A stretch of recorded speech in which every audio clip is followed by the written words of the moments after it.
Yeah, I'm gonna sling the dragon. Oh. Yes, dragon. I will slay you, dragon. Come on. Give me your best shot. Come on. Come on. No!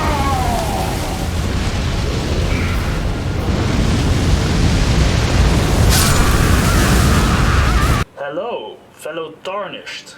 I did not see you there. It is I, Garrett the Gamer.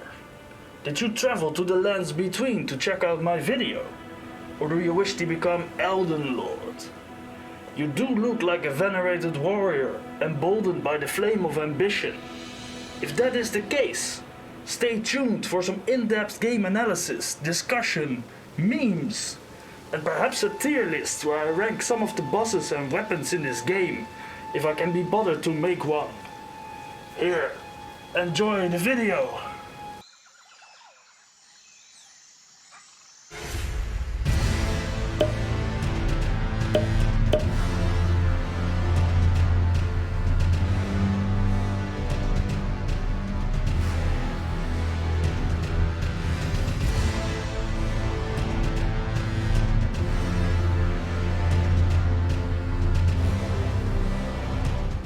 First of all, let me introduce myself. My name is Garrett the Gamer. The very first thing that you should know about me is that I'm not a typical Soulsborne gamer. Up until now I was perfectly content playing games like Stardew Valley, Civilization and Zelda. It was only a couple of weeks ago that I came across Elden Ring, but boy oh boy was I in for a surprise. I have to say though that I absolutely fell in love with this game, although I do not believe it is without its faults. To further elaborate on my gaming experience, I did play Dark Souls 1 for a bit. I finished the game twice in a row over the course of a summer holiday break. The first time I played as a sorcerer and I extended the Age of Fire. The second time I played as a melee only strength build and I ushered in the Age of Dark. I have to say that the game took me in completely. I love the aesthetics, the combat system, the bosses, the impenetrable story that you are somehow a part of and which leaves you in a constant state of being curious of what comes next. Most of all though, I love the obstacles the game threw at me and the incredible feeling I got when I overcame these obstacles. And that was about it though. My summer break was over and my friends had been doing things like going outside and kissing girls, whilst I had shamefully remained maidenless. Unfortunately for you, however, you are maidenless. So long story short, I never had the opportunity to play Dark Souls 2 and 3, nor Bloodborne or Sekiro. And this means that in this review and analysis video, you're not going to get an opinion from a hardened Soulsborne veteran. Instead, you will hear the tale of someone who remains a bit new to all of this. Also, you should know that I went through the game completely blind and that I categorically refused to look stuff up. Right until the point where I became very frustrated. Also, I will be making comparisons to Dark Souls 1 a lot. So, Elden Ring.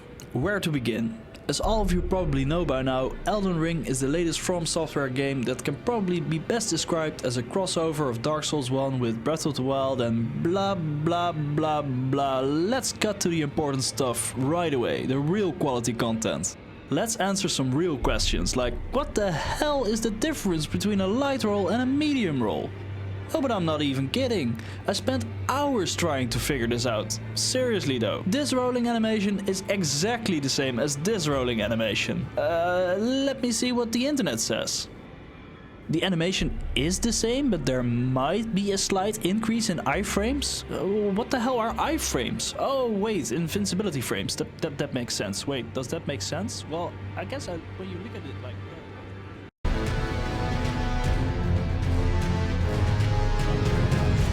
I did sort of promise you guys a tier list of the different weapons in this game, so I guess I'll better make one. But I do have a bit of a problem here though. You see, from my experience with Dark Souls 1, I figured it would be a good idea to make a dedicated build, say a strength build. So during my entire playthrough of Elden Ring, I only put ability points in strength, vigor and endurance. And 2 or 3 levels in mind in order to cheese some of the boss fights with Spirit's Ashes. So let me give you an overview of the different weapons I used during my playthrough.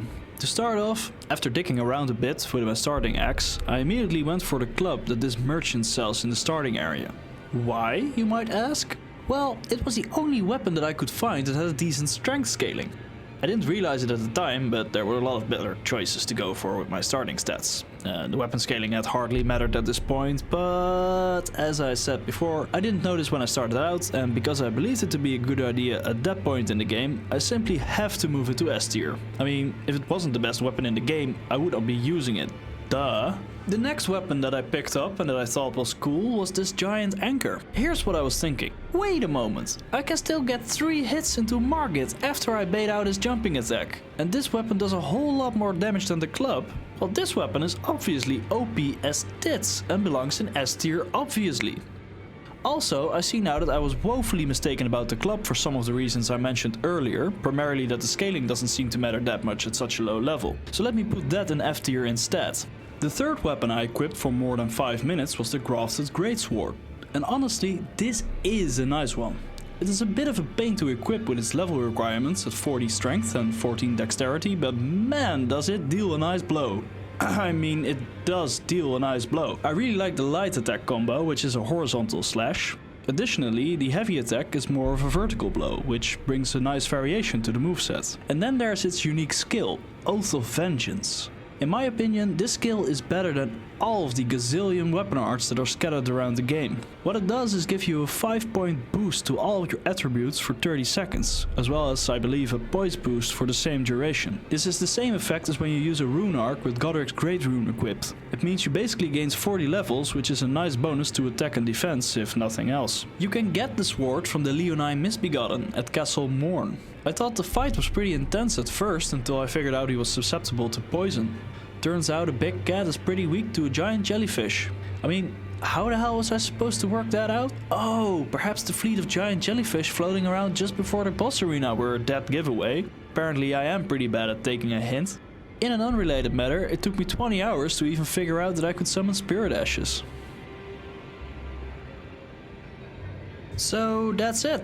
I beat the game with the Grafted Greatsword, and before you ask, I also beat Melania with the Grafted Greatsword, but that's a topic I'll arrive at a bit later. Thus, seeing how I beat the game with this sword, the Grafted Greatsword must be the greatest sword in the game, ergo S tier. Ergo everything else is not as good and therefore garbage, which belongs in F tier. And there's your completed weapons tier list for ya.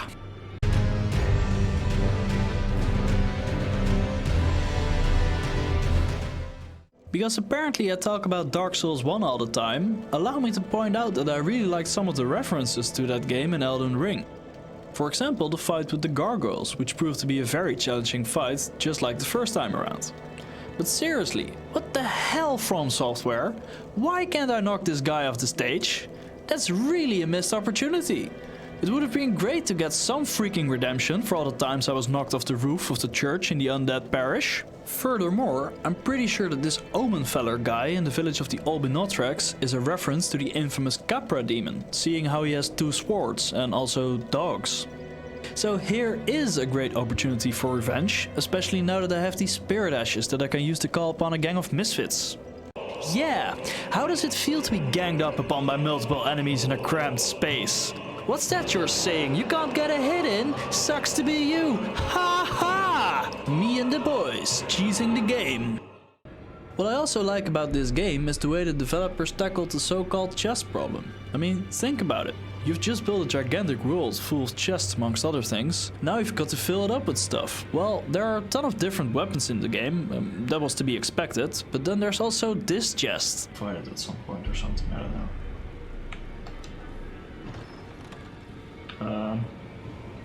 Oh no! Oh no, I have 4,000 runes. Oh shit. Yeah. Like, where the hell am I even at?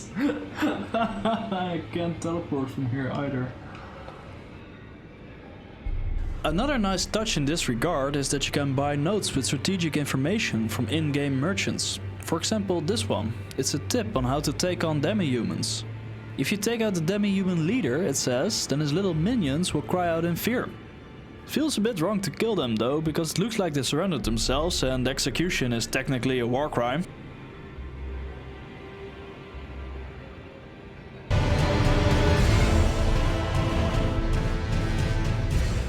Perhaps it's time for me to start talking about what I actually think of this game in some broader strokes. Well, I said it already and I'll say it again. I really like the game. In fact, I really love it, but there are a couple of things that I feel conflicted about. For starters, I do believe this game is easier than Dark Souls 1 and I'll explain why. The most important reason is that this game isn't linear. If you hit a wall, which you inevitably will, you can always go somewhere else first and come back later when you've leveled up a bit more.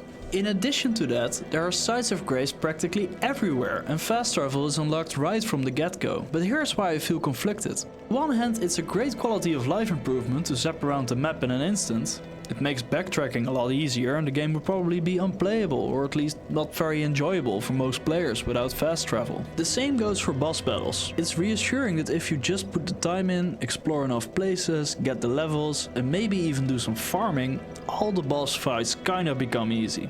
With the possible exception being Malenia. If you don't learn how to dodge her waterfall dance, you're practically screwed no matter how high of a level you are. The flip side, however, is this. Think about how interesting it was in Dark Souls 1 to navigate a large part of the game without fast travel, and without a map for that matter. Carefully planning your trips around key locations and NPCs like Andre the Blacksmith, and strategically resting at bonfires and using homeward bones. When done correctly, that shit gave you a feeling of being on top of the game. The same goes for bosses. In my experience, it is perfectly possible to get very stuck at Ornstein and Smo without having a lot of new places to explore to level up.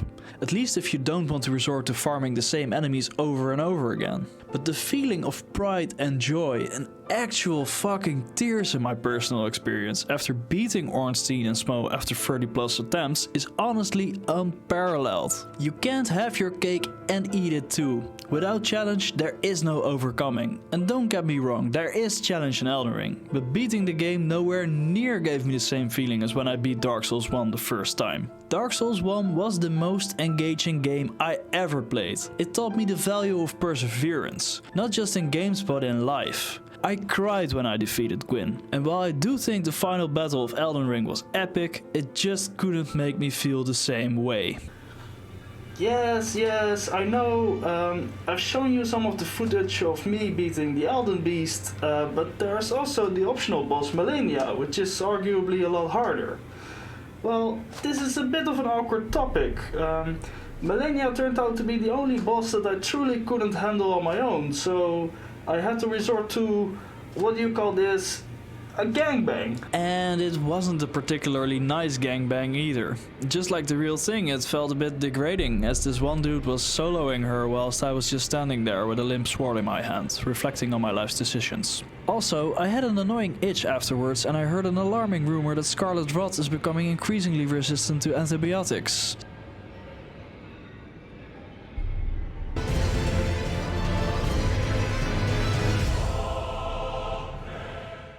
So earlier I made an elaborate point about how Elden Ring didn't make me feel the same way as Dark Souls 1 did back in the day. But does that mean that it's a worse game? Yes, no. In my opinion, not necessarily so. Primarily, I would say that these games differ a lot from each other and that this is in fact a good thing. I'm very happy Elden Ring turned out the way it did. If I wanted a game that's exactly like Dark Souls 1, I would just play Dark Souls 1 or Stardew Valley.